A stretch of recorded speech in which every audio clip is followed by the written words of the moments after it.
JD Vance's eyeliner is getting worse and worse. You guys, I'm telling you, we are at like the pre-smoky eye. So you may know that they were going to send Usha Vance to Greenland. Everybody hates America in Greenland. They want no part of being Americans. They don't want any part of this. JD Vance is hell-bent on trying to make this happen. He's using very provocative language abroad. And then at home, he's gaslighting the American public and saying, oh, Greenland can't wait to be a part of America. Meanwhile, he's doing all of this with this. I'm telling you guys, we have entered from just eyeliner. We know he wants to get to the smoky eye. Now we're in the pre-smoky eye. Play the clip.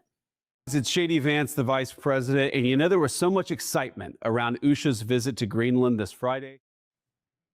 Okay, look at that. Look at that, you guys. I mean, this is the pre-smoky eye. I can even see a little bit of a wing here. He's taken the eyeliner out a little bit. I'm telling you, I think we're one news cycle away from this queen popping a full-blown smoky eye. And I just want to remind everybody, everything he's saying is total bullshit, all of it. Nobody's excited about Usha Vance or JD Vance going to Greenland. Fucking nobody is. All right, next up, we have complete religious fanatic, nut job, Speaker of the House, Moses Mike Johnson. And of course, he thinks he's such hot shit now. He thinks he can do away with the courts. Listen to this clip. Authority over the federal courts, as you know. We can eliminate an entire district court. We have power funding over the courts and all these other things. But desperate times call for desperate measures, and Congress is going to act. So stay tuned for that. Okay, the desperate time right now is that we have an unelected, un-American born, South African born drug addict named Elon Musk dismantling the United States government, rewarding himself contracts. The only reason that Elon Musk is a billionaire is because of American taxpayers. Desperate times call for desperate measures. If Mike Johnson were the big guy Christian that he says he is, he would be joining with the Democrats on impeachment proceedings right now. But he's not. He's a little puppet. He's a little puppet for Trump. This guy is the biggest crazy hypocrite in the United States government. He believes that he hears God speaking to him.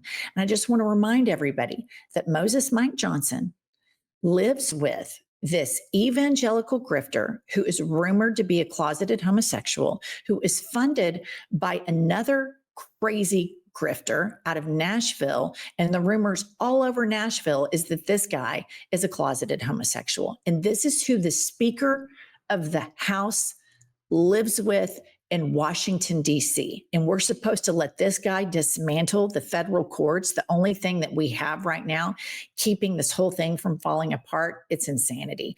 But you would think that such a big Christian like Moses Mike Johnson, he would be all about family values. He'd be all about the kids because that's what Jesus would want him to do. And so you think that he would be very outspoken about this next headline.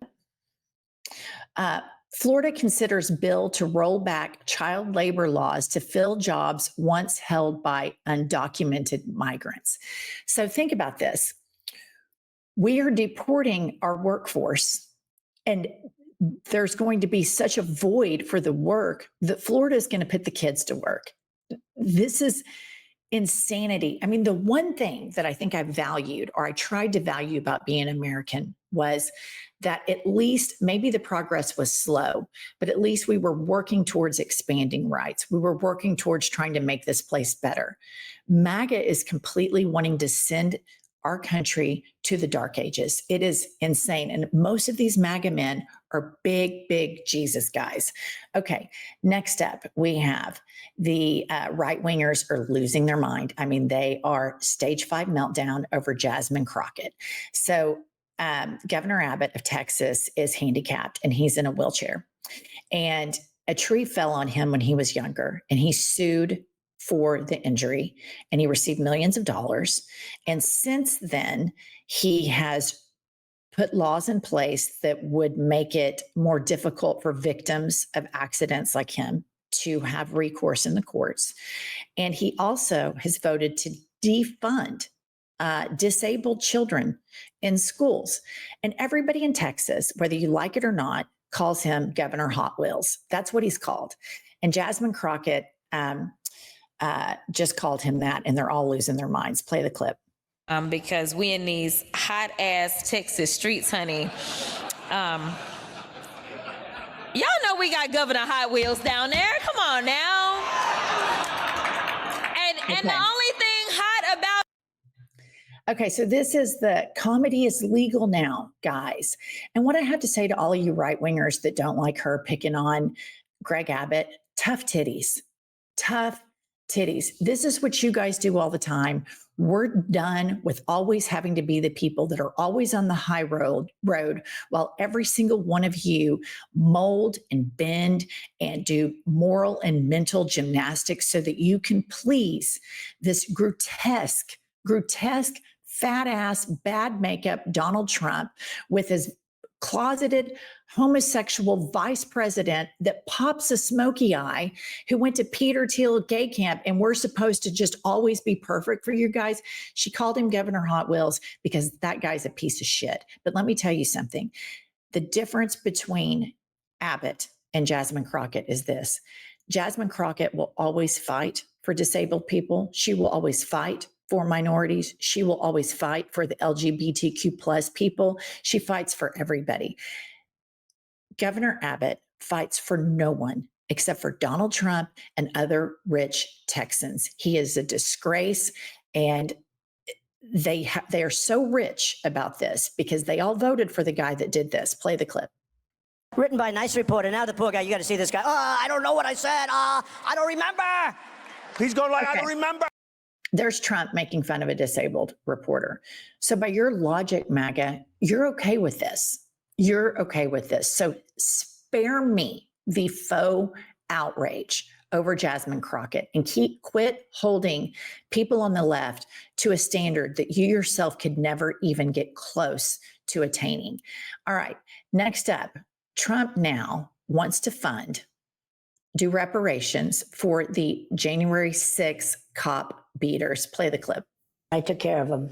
I said I was going to, and I did. Is there any talk of, because they lost opportunity, they lost income, any kind of compensation fund? Well, there's talk about that. We have a lot of people talk about it. A lot of the people that are in government now talk about it because a lot of the people in government really like that group of people.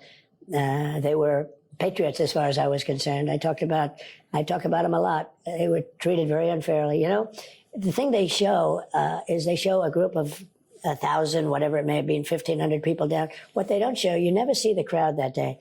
It was the biggest crowd I've ever spoken before. It went all the way to the Washington Monument. It was so wide, you couldn't. Okay, I can't take it anymore.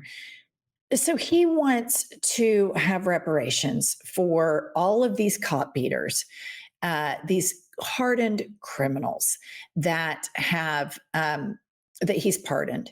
And he's supposed to say he's law and order, and he's supposed to say he's a patriot.